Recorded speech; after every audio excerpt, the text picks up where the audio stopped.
Hello and welcome back to another episode of the Powerdrift Podcast. In this podcast, we're going to discuss two very interesting motorcycles. Of course, we've not got the chance to ride the Speed 400 yet, and by the time this podcast releases, we would have ridden it. But the opinions are embargoed till the 14th of July. So if you watch this podcast or hear this podcast after the 14th of July, please make sure you head to our YouTube channel and check our first ride report of the Speed 400. So let's talk about the episode itself, X440 versus Speed 400.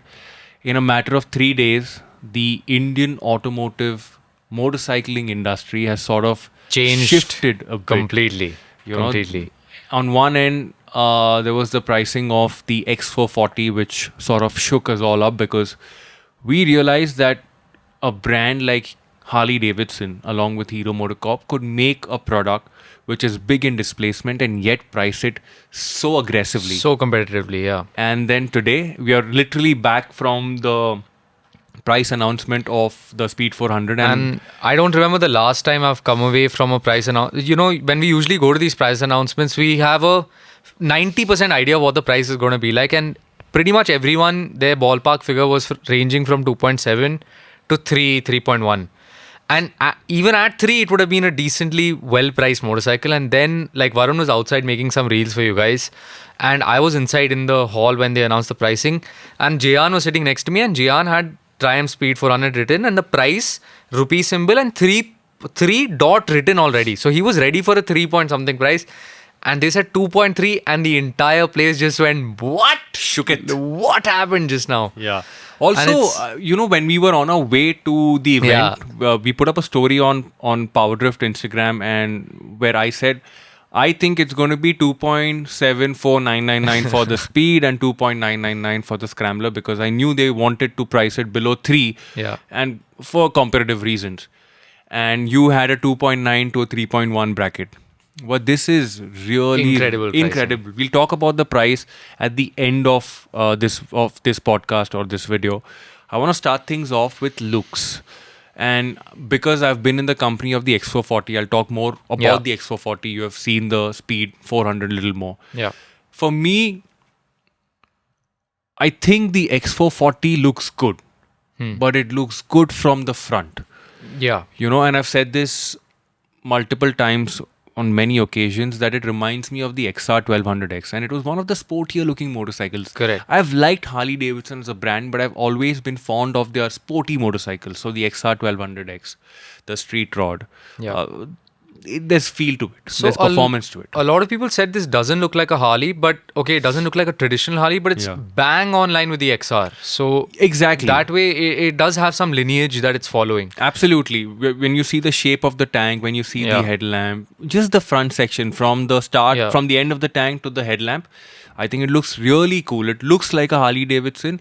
And again, the expectation is being set a little wrong here by the audience. Correct. You cannot expect the vibe of a twin Harley to sort of Translate simmer down down, to a yeah. single cylinder Harley. The expectation is a lot different. This is more for the masses. For sure. That's more niche. And when Harley Davidson built it to a cost, it's shown there. I'll also talk about the quality, but just in terms of looks, I think it looks great from the front. I'm not a big fan of how it looks from the start of the seat to the tail lamp. I think it Yeah. looks a little bulky. The rear 3/4 is an awkward angle for sure in terms of how the fender just hangs back and how the tire fits under the. There's also quite a bit of space Yeah, between the yeah. fender and the tire, and that might make the motorcycle seem a little disproportionate. Yeah.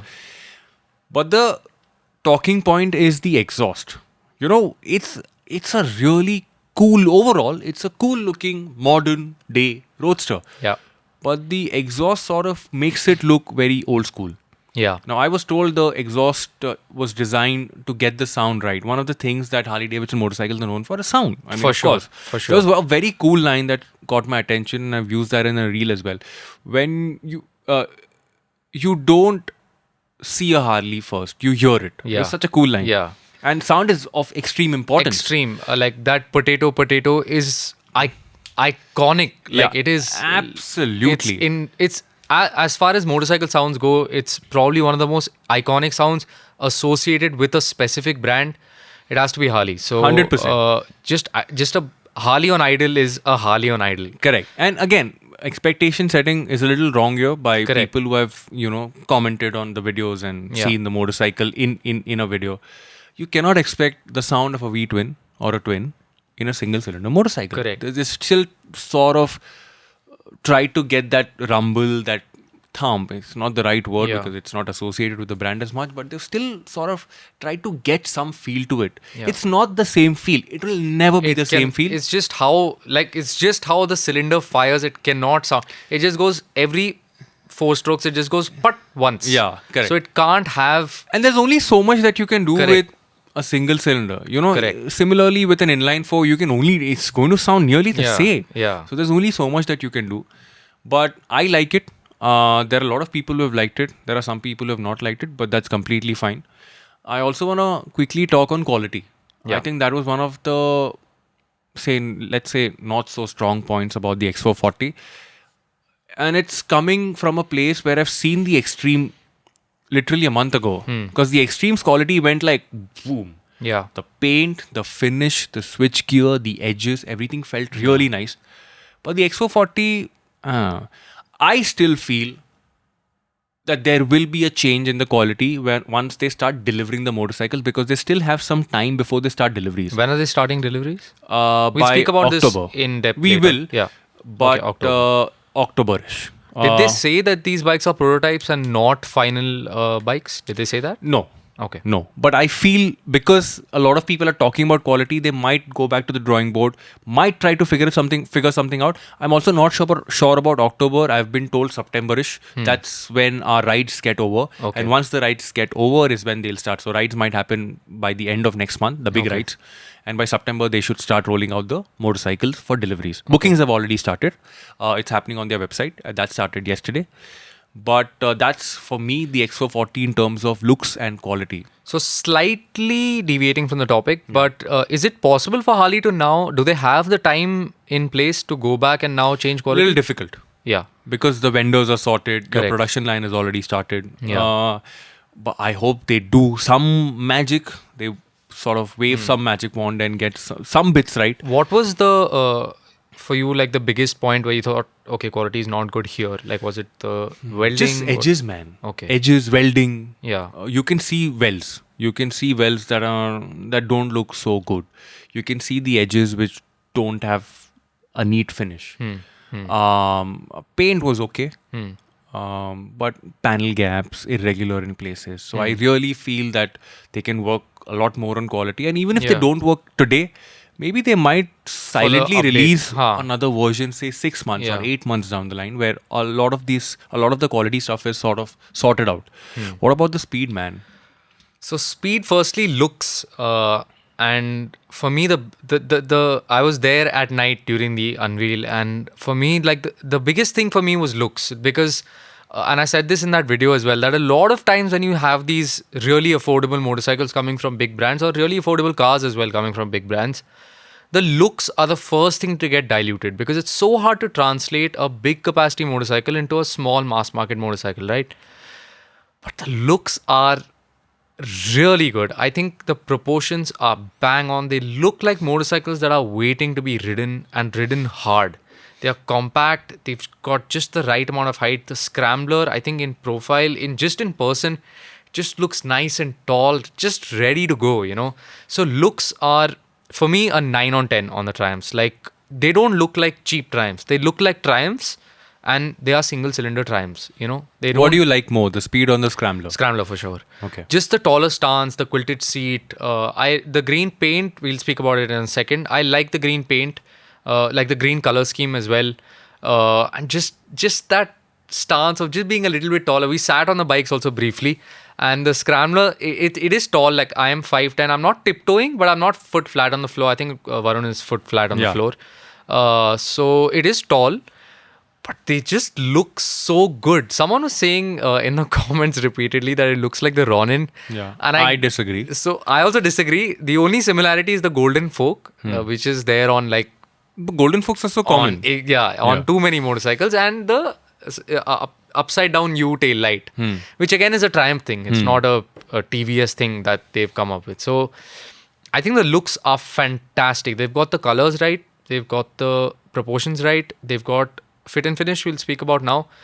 I think they've got it right in 90% of the areas. I played around the switchgear a bit, and I own a KTM. It seems like a 10% step up from the KTM. It's not KTM switchgear. I think only the kill switch might be the same, but the rest seems different. The I button and all that. I button was a little soft. That's the one to control the display with. Okay. It was a little soft and not very like clicky. But the rest of the switchgear seemed really nicely done. The welds are really nicely executed. There are exposed screws in places, but they are in the right places. Like there are two on the fender as well, but they've been done really nicely. They look like machined, well-engineered products. The places where we didn't find the quality to be great is the paint, which is the On the green, scrambler on the only. scrambler. So the matte paint finish on the scrambler, it's not. If you see it from a distance, it's perfectly all right. It's only when you we had to pull out a flashlight to really notice it. Or maybe And under direct sunlight is also when is you also see it. yeah. So basically, it's just basically highlighting that it's not a very smooth finish. Like it's just like small. You can see like almost dimples in it. Yeah. So otherwise, like versus on a good matte finish, you would still the reflection of light would still be perfectly in shape with how the light is. Yeah. So overall, I think in terms of quality, the Triumphs definitely have an edge. For sure. Yeah. Even the foot pegs seem like great quality. Even just under the seat also, it doesn't look cheap in pretty much on any angle, at any distance that you look at the motorcycle from. It doesn't look cheap. It just looks like a well-engineered motorcycle that wears a Triumph badge with honor. Yeah. It's not just put there for to get sales figures. Yeah. I think we'll talk about specs as well. Yeah. We don't have a spec sheet here, and we I don't have need a Triumph spec sheet here. Superb. And if you really want to check the spec sheet, you can go to their respective websites and check it out. But let's start with the engine. It's 27 horses for the X440, 38 Newton meters, 40 horses for the Triumph, and 37.5 Newton meters for this thing. Correct. I rode the X440. I liked it. People are saying, why does it have to be two valve, air oil cool? Why such? See, the idea is it was built to a cost, and it was meant to be simple, and that's why you don't see a lot of tech forced into it. And my thing is, I don't care if it's one valve, two valves, four valves, 100 valves, as long as there is a good feel from the engine when you're riding it. The spec doesn't matter. Your job's done. Yeah. The manufacturer, the brand has done a brilliant job at making that product. So 2-valve, air oil cool. The thermal management is something that we could not test. I would really love to test that. And the specs also for a 440cc engine might seem a little underwhelming, but that's because the engine is not stressed. That's just how Harleys go about it. Harleys have for so long they've always just had big relaxed engines that don't rev very high. Yeah. They rarely ever disclose even power figures. They don't. They don't. It's also torque. It's almost torque. It's almost always torque. Yeah. So it just shows you that brand is okay with not being the fastest in a straight line. And I think not every motorcycle should have 40 horsepower, 50 horsepower. Then why would you buy something versus the other thing? And exactly why you don't see a liquid cool setup on the Harley. Yeah. R&D decided that it's not stressing the engine out, and it doesn't need liquid cooling. Yeah. An air oil cooling setup will do the work just fine. Yeah. And that's why you're not seeing performance numbers. Also, this focuses a lot more on torque. It's not top end performance. It's really bottom and mid. And torque is class leading, if I'm not wrong. Yeah, it is. And it's also the max torque is also kicking in at 4,000 RPM. Yeah. So you don't need to really be on the throttle to experience performance. Yeah. It's fairly quick. It's it just nicely chugs along if you open the gas. And I had a good time riding it. Yeah. Don't expect speeds of 120, 25 constantly. I felt at 100 kilometers per hour, 6th gear, it feels perfect. Yeah. The flip side to that is people are like, oh no, I wanted to do 140 and stuff like that. The problem with that is a lot of the roads in India or a lot of states in India are now becoming stricter with speed limits. So 100 speed limit for motorcycles is considered safe in most parts of the country. Yeah. 120 for cars, and even if you go 120, it will do 110, 115 easily. Yeah. Refinement issues will creep in after that, but that's also like at 6,000 RPM. Yeah. The band is very short, so you don't need to be on the gas, and that's not the X440. Yeah. I feel it's primarily a city motorcycle, a Harley-Davidson that you can use every day. Correct. And if you want to go out on a Sunday morning with your friends to a nearby hill station, it can do that too. Easily. People who love touring will enjoy the X440 because it has its own pace. So people who love the relaxed touring, who don't want to get to their destination fairly quickly, Correct. and relax for the rest of the day, they will love the X440. Yeah. It will take its own sweet time. You can enjoy the scenery. You can be in your zone. You can have a good time on the motorcycle and get to your destination fairly quickly. Correct. While still having, when we say that it can cruise comfortably at 110, we're not saying that when you need to overtake, it can't go to 150. I'm sure it can, right? Not 150. Okay. I saw 133. Okay. And the sixth gear is the overdrive gear. Okay. Yeah. So I saw 133 in the fifth gear itself. The moment I switched to a sixth, it dropped to 129. So it's similar to the Highness. Yeah, correct. Because I remember riding the Highness, and the moment you switch back to a higher gear, so sixth gear is slot in the sixth gear, enjoy the ride. It's also going to get you efficiency, and it's going to be in that gear between 80 and 120 like all day long. Yeah. The gearbox is also nice. The clutch is also smooth. So in terms of an overall experience from the engine, I quite liked it. For people who are wanting to buy the X440, please test ride it. I mean, this is my opinion. Yeah. Once Karan gets to ride it, or any motorcycle for that matter, it's going to be his opinion. But you need to test ride it. Please test ride it. Correct. And that's going to solve or answer a lot of your questions. What are your expectations out of the Triumph? Because the power and torque is fairly high. So I'm expecting the Triumph to be completely different in terms of feel. I'm expecting it to almost be more similar to a KTM versus more similar to an X440 in terms of feel, because firstly it's a higher revving engine. We saw the red line on the speedo is about 12,000 RPM, and peak power is at about 9,000 or 8,500 RPM if I'm not wrong. So it's definitely a higher revving engine, relatively more stressed engine, a high compression ratio and all of that. So I'm expecting performance to be really good, because this is it's going to be very similar performance levels as compared to a 390 Duke, which is saying that it's Even great. Dominar for that matter. Even Dominar. So Dominar, I think weight is exactly the same as the so 174 is the India spec speed 400, and the Duke 390 is about 170 kgs. Dominar is 171. So they're in the same ballpark in terms of weight and performance, like power as well. So I do expect it to be a fast, quick motorcycle that's made to again demolish the city, be a really fun motorcycle to ride in the city. In terms of touring, of course you will need a windshield because these are naked motorcycles. So I would say the wind resistance will come faster than than resistance from the motorcycle.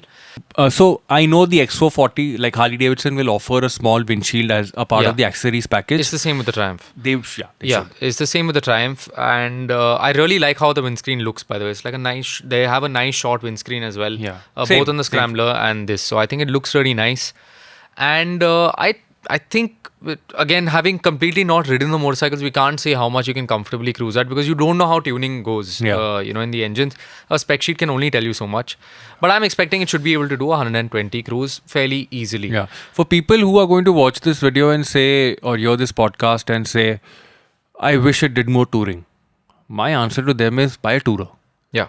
These are primarily roadsters. Correct. They're city road motorcycles. Correct. And when you tour on these, you are taking that motorcycle relatively out of its comfort zone. Yeah. So for it to perform well, there is still, like, you can't expect it to be insane at touring, insane in the city, insane on the highway, insane off-road. You will need to compromise in some places.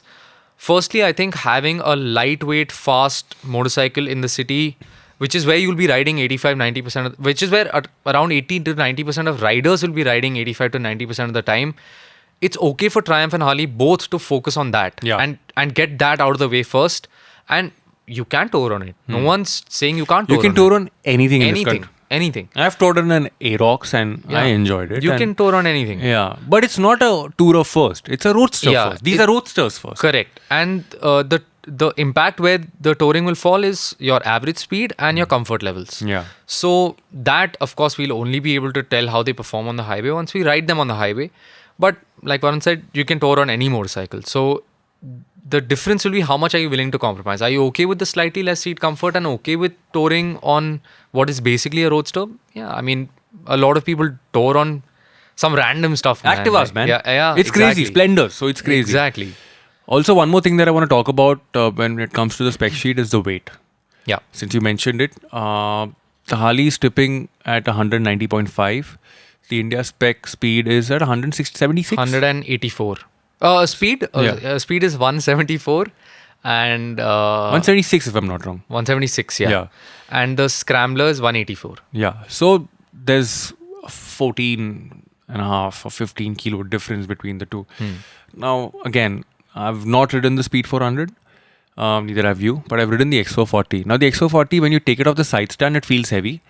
But all of that weight disappears when you start riding it. Even at slow speeds while taking U-turns, you don't feel the weight. It's just very well centralized. And we did a nice run of the handling track at CIT. So much fun. So much fun. You know, one of the things that Harley-Davidson did well with the Roadster, I feel roadsters in our country today, the CB350 RS, call the classic a roadster if you want, Hunter. These motorcycles miss that extra drama, that extra flair, that extra fun, that extra engagement. Correct. The X440 answers everything. Nobody ever said roadsters need to be boring. Nobody ever said roadsters don't need to have performance. They don't need to be good handlers. The X440 has a good engine. It rides really well. And it handles really well. I never got a chance to test the suspension through and through because CIT is fairly smooth. But there are a couple of crests here and there and it feels plush. Its ability to hold the motorcycle, hold the line when you're going around the corner is really nice. So the suspension setup, I feel, is really well tuned.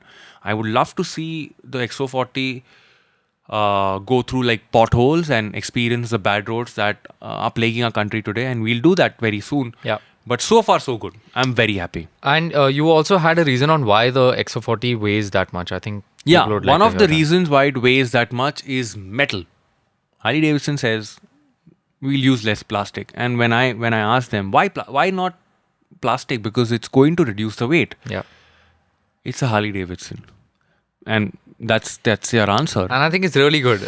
It's really good of them not to stray away, because I think weight is an overrated figure in the spec sheet. Because as soon as you get riding it goes. The weight goes. Unless your motorcycle is very badly balanced, and those are pretty rare today. Yeah. Today, motorcycles usually get their mass very well centralized, but there are motorcycles that are top heavy. Correct. That's where the problem comes in. But the X440 is neither. Yeah. It's really well. It's not top heavy. It's nothing, and it feels really good to ride. Yeah. And I think it's a great answer. Some might agree, some might not. But a lot of us in India also prefer metal.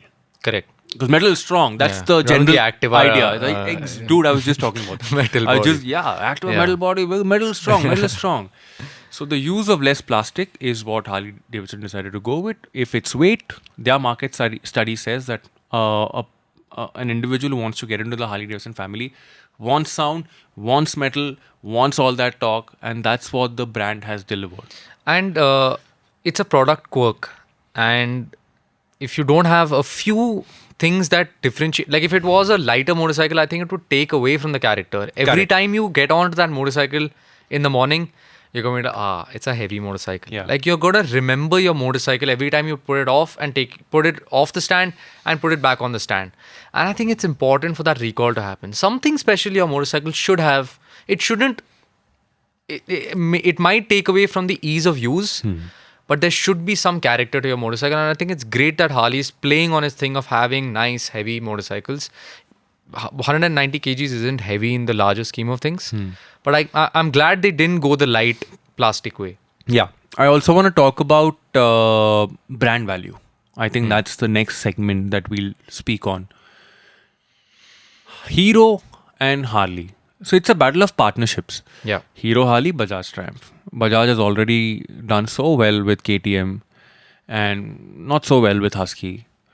Again, they are different brands as such. Also, pricing played a crucial role in how KTM started to develop as a brand in the country. And I think that's going to be a similar figure with Bajaj Triumph, the partnership as well. But Hero, Harley, Hero's known for longevity. My problem with Harley-Davidson as a brand is they're about to exit the country and then they decided to go with Hero as a distribution partner. Of course, there's a lot of work that's involved behind the scenes as well. I think the promise is there because the first motorcycle out of their partnership has a lot of promise. It's a good motorcycle. So I'm curious to see how the brand develops the next set of motorcycles. I would love to see an adventure on the same platform as well. Yeah. But in terms of brand value, Harley-Davidson holds a niche. Hero is massy. So it's a very interesting amalgamation of two brands where one brand speaks to somebody else and the other brand speaks to somebody else. Yeah. And forging their partnership and creating a product, and that's where the X440s come in. Hero as a brand is a household name. Correct. Harley is not that much, but this price point that it's coming in at 2.29 lakh, even if the Speed 440 has beat it in terms of pricing, it doesn't matter. If you like the motorcycle, it's in the same ballpark. Correct. Sure, the higher variants are expensive, and that's one of the reasons why I'd mentioned in one of the reasons that I'd mentioned in a post yesterday that the difference between the variants should have been 15,000, not 20,000. Yeah. And that would have made the package really tight. Like for Varun and I, the Harley range right now basically starts at 2.49 because we would not get the spoke wheels variant. My suggestion is don't get spoke trims for any motorcycle. Yeah. It's just not. It's worth not the a today thing. It's not a 2023 thing. Yeah. Removing the disc if your rear gets punctured. Yeah. A puncture guy will not touch your motorcycle if he sees a disc at the rear and spoke rims. He's like, sir, मैं नहीं करने वाला. Yeah. नहीं करने वाला. It's happened to me once. It happens with everybody. Yeah. And it's a pain point. Yeah.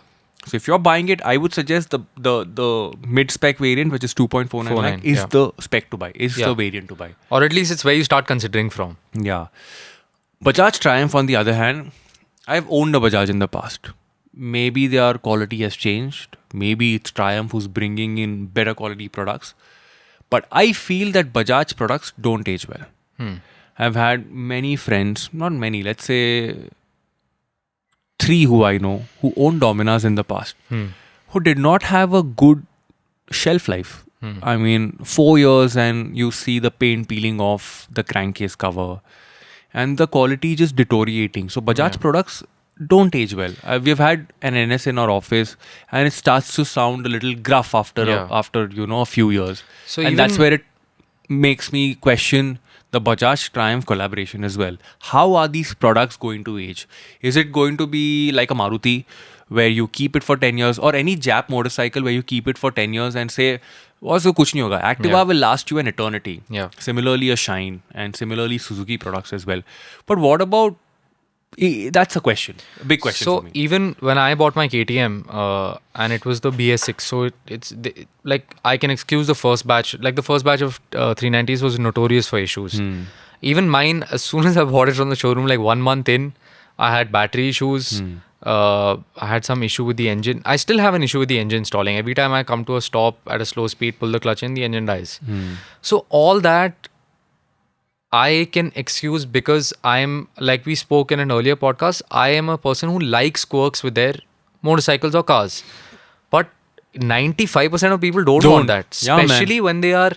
See, the thing is like a Triumph, even though the brand recall is not as high as a Harley-Davidson, because Harley-Davidson is an incredibly popular brand.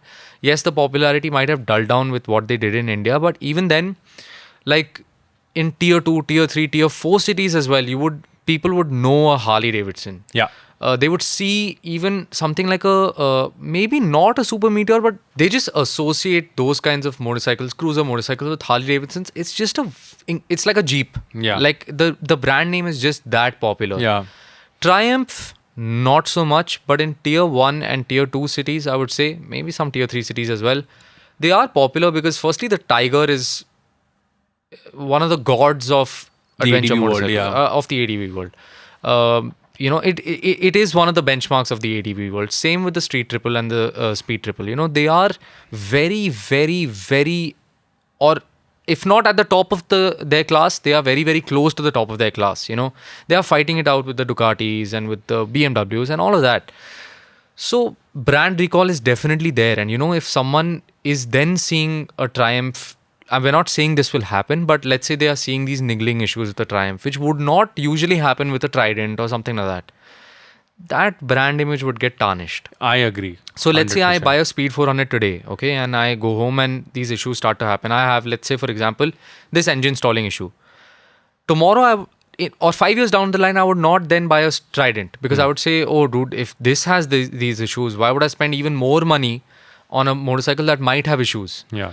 So Bajaj might have improved its quality, but it is very, very, very, very important for them to improve their quality and reliability Going forward. because you get the customers today, the Speed 400 and the Scrambler 400X customers today, but tomorrow, 5 years down the line, those guys are customers of the Tiger 600 or the Tiger 1200 or the Tiger 900 or whatever motorcycles.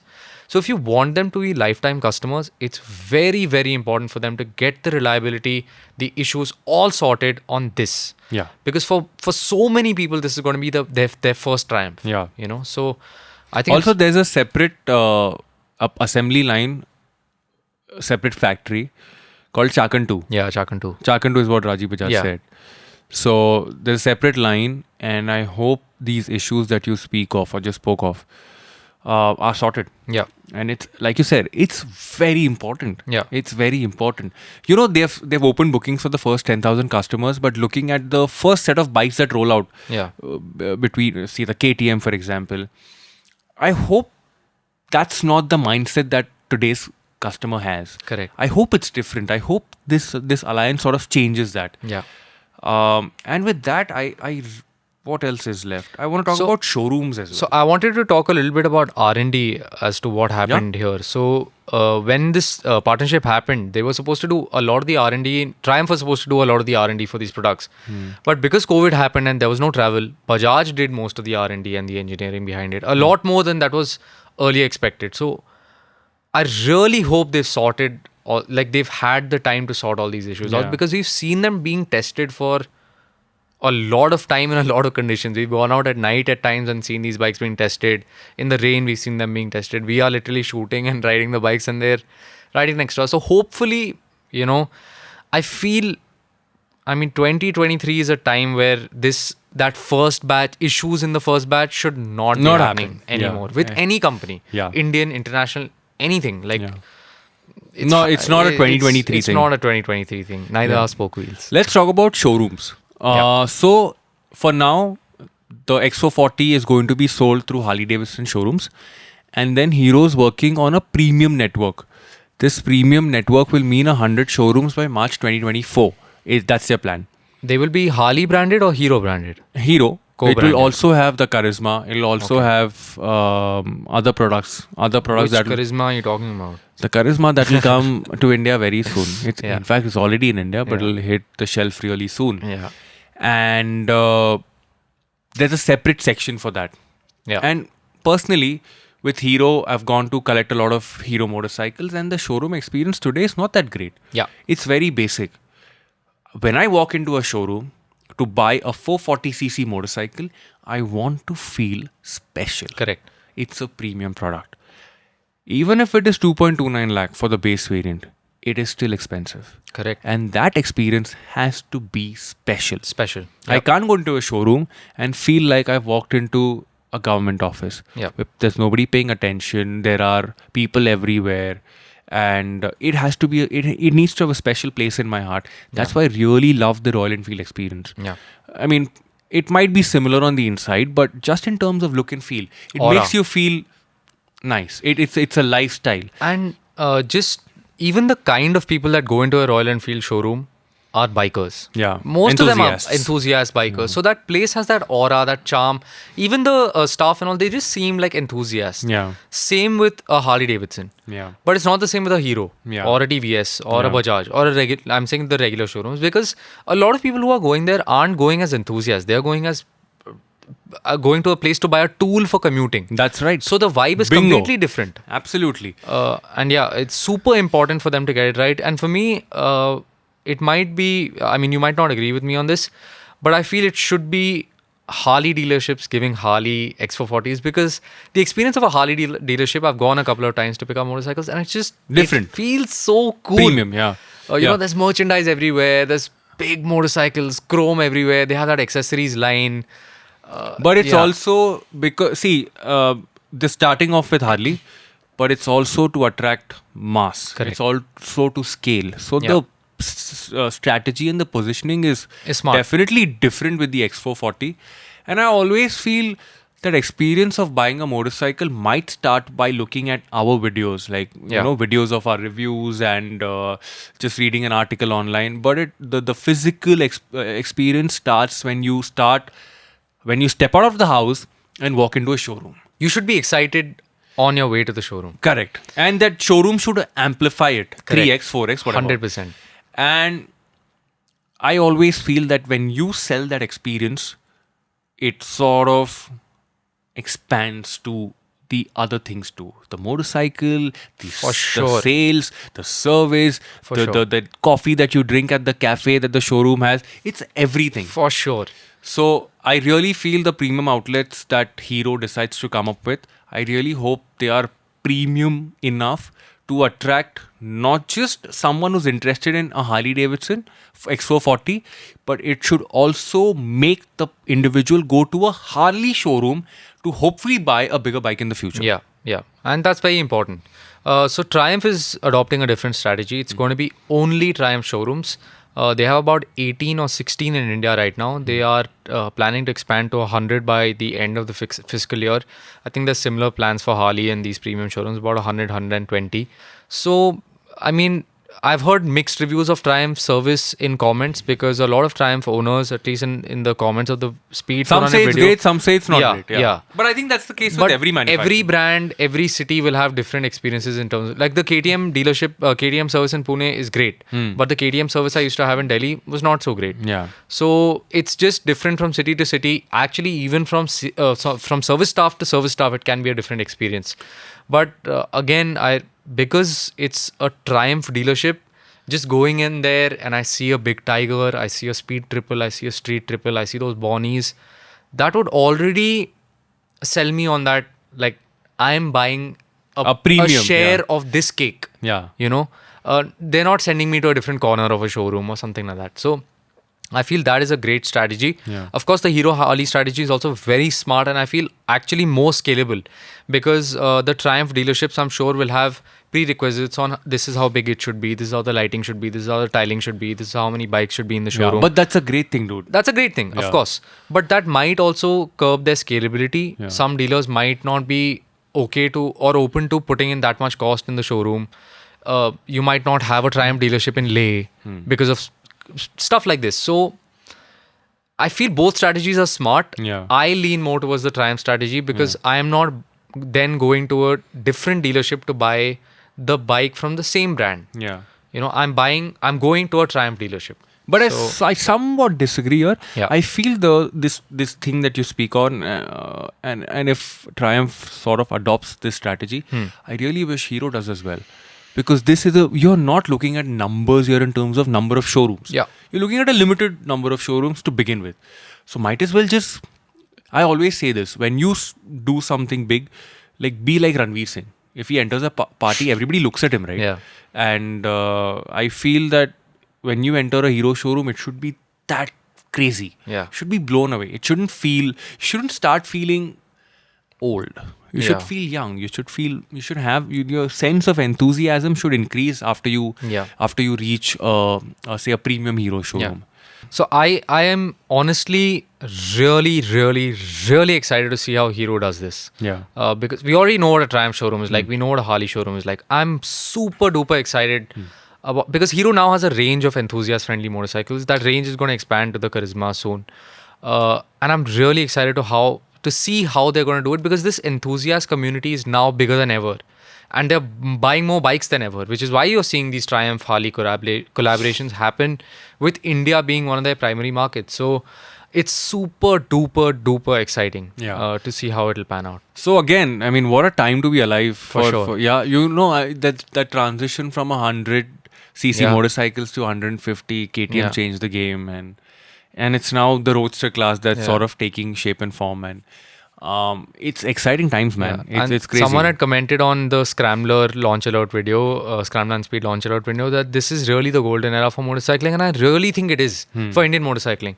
Because like if you take cars on the other side, there's no movement happening of enthusiast cars. There are turbocharged cars, but those are turbocharged for emissions, not for enthusiasts. There is a proper movement happening of enthusiast motorcycles that are just coming more and more into the market, which is awesome to see. Like, our biggest problem right now is the amount of videos that we need to put out on such exciting motorcycles. Like, it's great. Dude, and the pricing, man. Where the rest of the industry is sort of, every month you see, okay, this is the increase in price, this is the increase, 2,000, 1,500. And here with these two motorcycles, it's completely changed the landscape of how we look at roadsters in that category. For sure. And it also sets a new benchmark when it comes to pricing, because I'm sure there are other manufacturers who are working on their set of motorcycles in this displacement bracket, and now they have to sort of reconsider the pricing, because they have to be competitive as well. So it's a very exciting day and age for, as a motorcyclist. I'm super excited. I really enjoyed the X440 experience, and I really wish the Speed 400 experience is also similar, if not better. We haven't spoken about Speed 400 pricing, actually. We're leaving it for the end. Let's talk about the pricing. So what incredible pricing, and that pricing is what pushed us to actually do this podcast, because we were expecting the Speed 400 even after the Harley launch. We did speak about the pricing at the start. Did we? But we'll talk about it in detail. So we were expecting it to be, I was expecting it to be 2.9. I've said it on multiple occasions. 2.9 to 3.1, or maybe 3.1 to 3.5 after the introductory masala is gone. And Varun was expecting 2.7. When he told me 2.7, I was like, dude, we'll see. We'll see when the price comes. I was like, I told you so moment. And 2.3 and 2.23 for introductory is incredible pricing. It's KTM Duke 250 pricing. It's Dominar 400 pricing. It's Royal Enfield less than Dominar. It's $2,000 different from the Classic 350. Top end Classic 350 to the Speed 400 is... Top end is what? 221 or something, if I'm not wrong. Classic. Yeah. So $2,000 for... 224 or something. But it's right there, man. CB350 is slightly underpriced. Yeah. But it's right there in the mix. It's incredible. I don't know how they've managed that. Yeah. But 2.323 for introductory for a 400cc motorcycle with that level of performance, with that level of quality is insane. It's unheard of. Like insane. It's like the 390 when it popped up. Yeah. Whenever it, the last decade. Yeah. I can't believe it, dude. I mean, for a motorcycle to make the 390 Duke today look expensive takes a lot, and this really does make the Duke 390 look expensive. 390 Duke is 2.97. Yeah, and this is forget the introductory, it's 2.33. Crazy. That's a huge difference. Crazy. Okay, you miss out on the quick shifter, but no one's the really... TFT screen. I mean, you miss out on equipment in general. Yeah. But 2.33. But you also get Apollo H1s. Yeah. Which are fantastic tires. Yeah, fantastic versus tires. those Metzeler rating. Yeah. H-rated Metzellers aren't that great. Yeah. So, I mean... I don't know the rating. I don't remember it clearly. It's not those great Metzellers. It's the great and not so great Metzellers. Yeah. But irrespective, man, this is... I can't believe it. I mean... And I couldn't believe the X440's pricing. Yeah. And this just... Okay, having not... to summing up the podcast, having not ridden the two motorcycles... you've ridden the X440 actually. Which one do you lean towards as a style of a motorcycle? They're both roadsters. Yeah. But I think the Triumph looks slightly more modern. Yeah.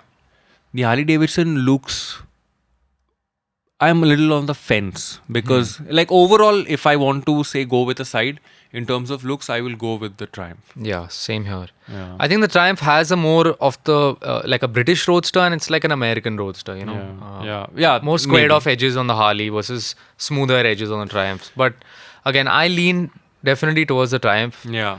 So do I. And we both are super duper excited on the content we're going to bring you on these two motorcycles. There is so much that's coming your way. You guys have no idea. Yeah. I mean, we don't want to spill the beans here, but there's so much content coming your way. There are so many search terms that I'm going to keep my mouth shut and we'll keep that as a surprise. But that pretty much sums up our podcast. If you Yeah. need to know anything else about these two motorcycles, let us know in the comment section below. And we will be back with some more content. Please stay tuned, stay subscribed. These are fantastic times for us. And I think, in a nutshell, what I also want to say is this podcast that we do, the Powerdrift Podcast, will be live every Friday. Yeah. We're doing a podcast every Friday. And just to add in one more thing, Simplified's on every Wednesday. Yeah.